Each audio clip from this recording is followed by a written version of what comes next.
கோவையில் சட்டவிரோதமாக பிடித்து வைக்கப்பட்டிருந்த கிளிகளை வனத்துறையினர் மீட்டு சுதந்திரமாக பறக்கவிட்டனர்.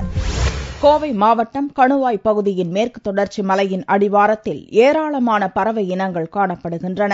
இப்பகுதியில் வாழும் கிளிகளை மாமிசத்திற்காக சிலர் பிடிப்பதோடு விலைக்கும் விற்று வருகின்றனர். இது தொடர்பாக வன சுற்றுச்சூழல் பாதுகாப்பு அமைப்புகள் கோவை மாவட்ட வனத்துறையினருக்கு புகார் அளித்தனர். இதையடுத்து கிளிகள் தேடுதல் வேட்டையில் வனத்துறையினர் இறங்கினர். சட்டவிரோதமாக பிடித்து வைத்திருந்த கிளிகளை மீட்டனர்.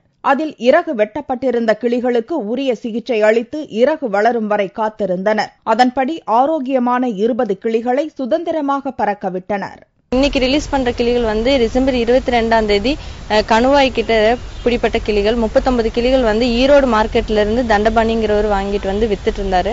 அது 60 ரூபாய்க்கு வாங்கிட்டு வந்து 300 ரூபாய்க்கு விற்கிறாரு. சின்ன சின்ன கேஜஸ்ல போட்டு வித்துட்டு இருந்தாரு.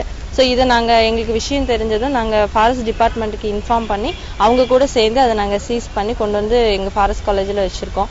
அன்னையில இருந்து இன்னைக்கு வரைக்கும் இந்த கிளிகளுக்கு வந்து சாப்பாடு தண்ணி வச்சு மெயின்டைன் பண்ணிட்டு இருக்கோம். இந்த கிளிகள் வந்து ரெக்கைகள் வெட்டி மூக்கெல்லாம் வெட்டப்பட்டு இருந்துச்சு.